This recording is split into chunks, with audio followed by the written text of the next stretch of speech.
am convinced there are 3 types of people in the world when they see a spider. The first person sees a spider and says, no, no, no, we can't kill it. We have to relocate it outside.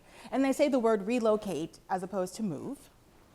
The second type of person embodies young blood and little John when they say, don't start no stuff and won't be no stuff when they see a spider. So you keep that arachnid stuff over there. Don't come into my home, because if you do, that means that I'm gonna have to do what I have to do because you crossed my threshold, okay? And I think the best way to describe this third type of person is, in Avatar: Last Airbender, there's a group of people called the Fire Nation. And this is the type of person who is willing to burn the whole house down because there's a spider inside. And now I would like to tell you about how I learned my mom was the president of the Fire Nation. So, I was at childcare one day. It was me and my 2 friends, Philip and CJ, and we were outside of Miss Barbara's house. Now, Miss Barbara, she had an incredible backyard. There was a swing set, there was a picnic table, and there was a garden. And I don't know what it was about this garden, but it was very magnetic. And she would yell down, y'all get out of that garden. And we would say, okay. And we didn't get out of the garden. In fact, we stayed inside of that garden. And so while we were at childcare this particular day, we found a spider. And it was the most incredible spider I'd ever seen. It had sparkling green eyes that shined like emeralds in the sunlight. And we passed it around using the silks that it was using to make its web. And we were like, wow, this is really, really cool. Now, here's the thing. I don't know if this happens at your child care center, but where I attended, the moment your parent arrived, everyone needed to let you know that they were there. And so I heard, Jocelyn, your mom is here, over and over and over again. And as I heard it, I said, I'm gonna let her meet my new friend. And so my mom comes outside, she's looking effortlessly effervescent and breezy, and she kneels down and she says, Joss, are you ready to go? And I said, look at this spider I just found! She hated it. And not just a little bit, she absolutely hated it. She screamed at the top of her lungs, and then she slapped that spider into the Spider-Verse. I kid you not, and then that's when it bit Miles Morales. I'm serious. But as that day transitioned, I remember her carrying me upstairs. She washed all of my exposed skin with soap and water. She's crying, and then I start to cry. And I remember her saying things like, Joss, you can't trust them. They're not your friend. You have to be careful. They want to hurt you. You have to be careful. You can't trust them. And that was the day that I took on her fear as my own. I've revisited that day a lot as an adult, and I've come away with a couple of things. Number one, fear has a tendency to expand. It's not just that one thing that you are afraid of. For me, my fear turned into an entire fear of nature. And it wasn't just that one thing. It was, oh, well, I don't want to go outside. I don't want to go digging or sit in the grass. It was, oh no, I might run into a spider. And because of that, that became the decision and the deciding factor about things that I did. So it was my hobbies were affected by this particular interaction. My college major, again, affected by this particular interaction. But most importantly, I was very content living inside, watching other people live their lives while I was sitting in the living room looking out the window, because there was a very strong possibility that I would run into a spider. Here's the thing though, again, I was afraid of spiders, but it expanded into other areas of life. And so it became a general fear of nature. But I am convinced that if we repair our relationship with nature, that means we can repair our relationship with people. So, as I tell you the 3 things that I did to help me get over this fear, where I was content living indoors to now being an advocate for one of the most feared things on this planet, I want you to think about the lessons that you learned, the things that you were taught to fear in your life, and see if maybe this applies to you as well, okay? So, the 3 things I did Number one, I had to recognize where the fear came from. So for me, of course, we know it was a firsthand encounter. It was me and my mom in Miss Barbara's backyard.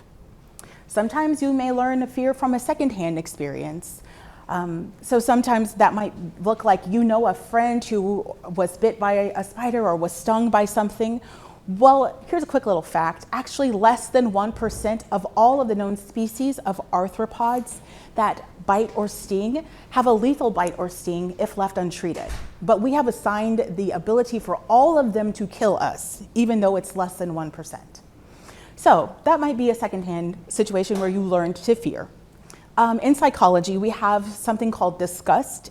And I think the best way to describe disgust is more like a, ew, David, when, when you see something creepy crawling. You're kind of like, oh, I don't know, I just know I don't like it, but ugh, okay.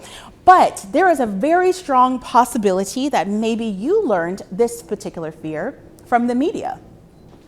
Around the same time as this situation where I showed my mom my new friend, a movie came out in 1990s called Arachnophobia. That movie taught us that spiders had 8 legs, 2 fangs, and an attitude.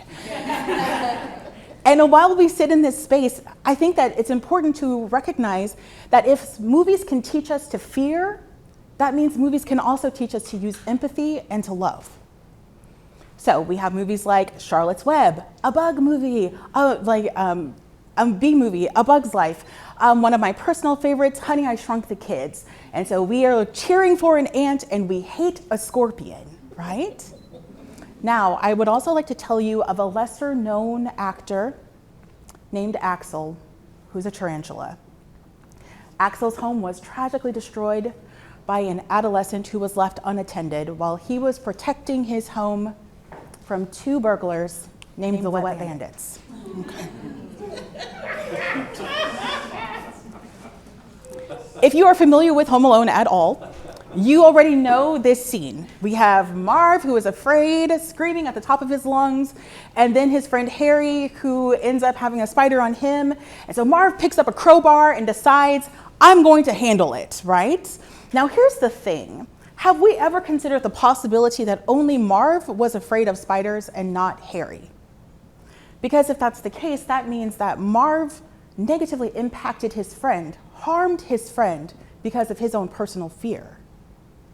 And I wonder if there are times in your life where maybe you have used fear, and that fear you projected onto someone else because of how you felt about it.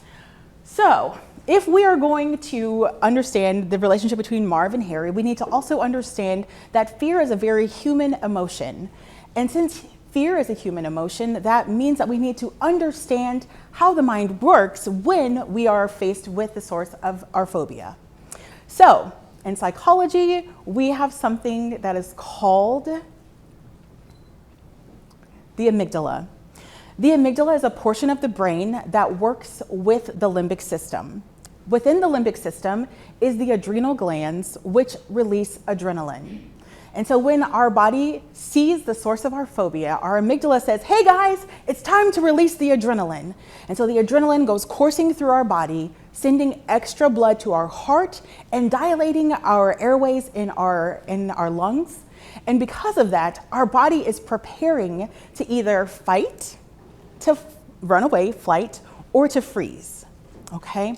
So the interesting thing about the amygdala is that the amygdala also ties fear to memories. So each time we are faced with the source of our fear, our body reconfirms that fear every time by releasing adrenaline, reaffirming that in our hearts and in our bodies that yes, I am afraid and I should be afraid.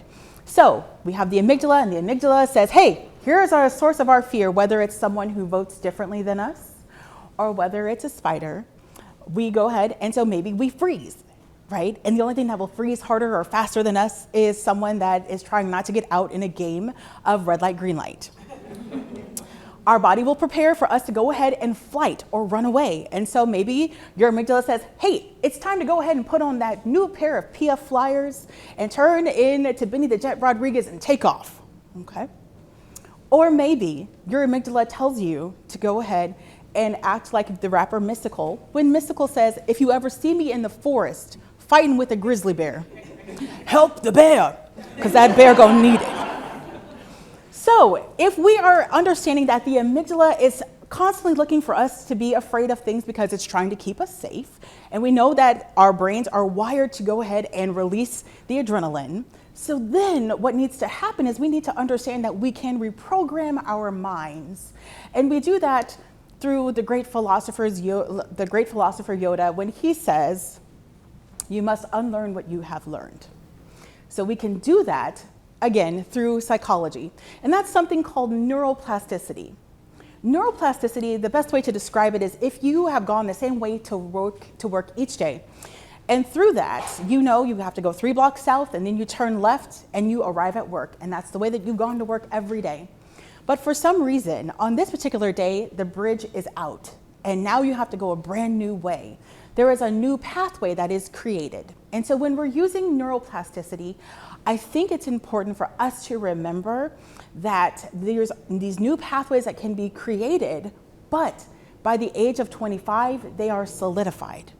And so unless there is some type of traumatic brain injury or stroke, we are going to have to work twice as hard to unlearn that behavior. So for those of you who are over the age of 25 in this room, not me, but some of you, I want you to think about the ways in which you might have to do new things to understand and to get to a place of understanding, but also get to a place where you can recognize that there are other ways that you can treat the things and the people that you fear. Most importantly, I think it's time to understand that our habits affect how we interact with our phobias. Our biases affect how we treat the source of our phobias, and our attitudes affect the way we behave around our phobias. So for those of you who might say, oh, spiders are so ugly, I don't like them, oh goodness, I'm gonna take my friend back out, okay? And so we need to understand that in psychology, there's something called exposure therapy. Now this is done in a clinical setting, okay, so don't try to do exposure therapy on yourself. But there's something called exposure therapy. And that means that we slowly expose ourselves to the source of our fear. So whether you are a spider phobic or whether you are afraid of people who vote differently than you or speak with an accent or anything like that, that means that we don't ask the spider how to get over the fear. We have to do our own work and our own research, right?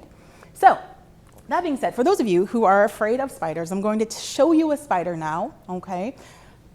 Get ready, because there are some people who are afraid, but here we go. This is the cutest spider in the world. This is called, a peacock spider. Now, the interesting thing about the peacock spider is that it has 8 eyes. Some of you may be like, oh, I don't like that spiders have so many eyes. Interestingly enough, spiders have so many eyes because they don't have necks. And so if it doesn't have a neck, it can't turn to the side, it can't see, which means that as humans, we have 2 eyes, and spiders have 8, and so they can see around what's happening. So they don't have peripheral vision, they have eyes that can help them see, right? Again, they don't have necks, so they have to use all of the eyes that they have. Additionally, if you say, ew, I don't like that spiders are so hairy. Interestingly enough, very similar to humans, we use our hair to sense our environment around us. Spiders use it as a defense mechanism, specifically tarantulas. The hair on a tarantula actually causes a reaction that causes you to itch. And so if it uses its hair, it's using it as a defense mechanism. Additionally, some spiders will also use their hair, you know, to go ahead and get a new partner, okay, flirting. And so there's that, right? So when we think about spiders, does anyone in here like fruit or vegetables? Because if you do, spiders are actually really helpful when it comes to making sure that pests are controlled in those agricultural environments. So I know we may not like spiders, okay, and that's totally fine, but I'm asking you to pause the next time you see a spider. You know, I'm not asking you to go ahead and have a whole family of spiders living in your home. I'm not asking you to just keep them and love them, but what I am saying is pause. So some more notable spiders that you might be familiar with. There is Anansi in African folklore. He is the god of storytelling, but also is known as a trickster. Loki, the Norse god, sometimes appears as a spider as well. In Lakota folklore, there is a character named Iktomi, and Iktomi will present himself the way that you treat other people. And so if you are kind, then Iktomi will be kind.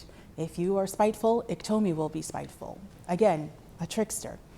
But most importantly, I think it's important that we recognize that when we see things like Iktomi, we also have to understand that that is the way in which we treat people are affecting the way that other things treat us. So we see that in doing unto others as you would have them do unto you. You have that and see that in things such as you get what you give. So I encourage you to recognize where your fear comes from, to reprogram your mind, to act with empathy, but then also to react differently.